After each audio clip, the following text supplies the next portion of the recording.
For this crime, she was arrested, and her arrest sparked the Montgomery bus boycott.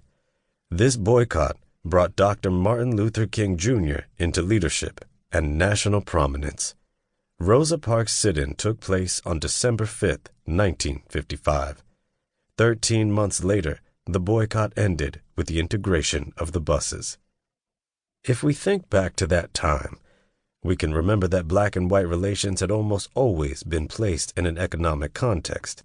This tradition began with the practical economics of slavery and continued with the theoretical economics of freedom. The question always before the black man was, what must I do to be free? And the answer that was almost always given by black and white alike was, get jobs, salaries, a financial base from which to operate in a materialistic society.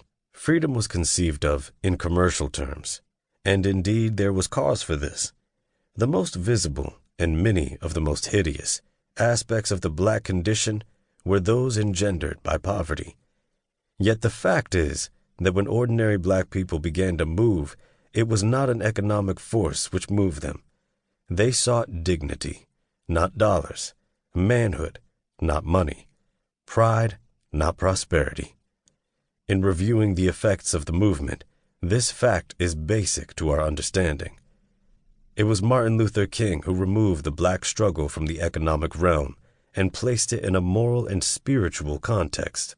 It was on this plane that the movement first confronted the conscience of the nation.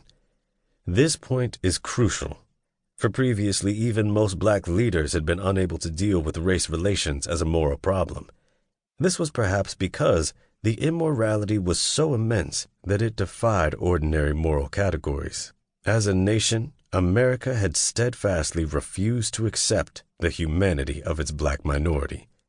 It had perpetuated an endless series of horrors, more ghastly than most of its citizens could imagine or believe. The excuses contrived throughout the country's history to explain this behavior offer the most fantastic and laborious distortions of fact and experience. Racism began as rationalization. It began as a justification of the white man's injustice to the black. The greed that brought black men into slavery was not alone enough to make the institution bearable to the white conscience. Spurious anthropology was created. Heretical theology was contrived. History was rewritten. Law was remade to fit new customs. These constructs provided the framework for viewing blacks as something less than human. In their daily lives, white Americans had to become racists or John Browns in order to preserve their mental balance. For if blacks were not subhuman, then an unspeakable and intolerable crime was being committed. Americans generally preferred to believe that there was no crime. Yet there were many more whites of John Brown's persuasion than is commonly known. 16 others rode to Harper's Ferry with him. The annals of Southern history document the executions of scores of whites accused of fomenting black revolt. And the problems which outraged these people are still with us. Today, the black condition is relatively unchanged, and in relation to the lavish affluence of the total society, the black condition has clearly worsened.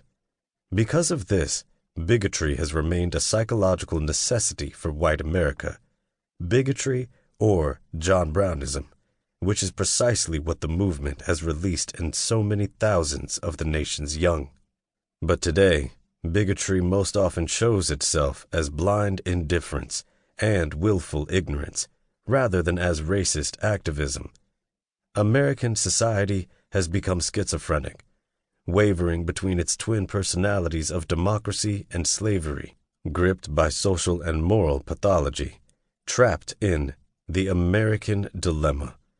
From the slave quarters of the Old South to the northern ghettos, white America has developed massive institutions, pervasive social lies, and thoroughgoing mental blocks to prevent itself from seeing blacks in moral terms, that is, as human beings.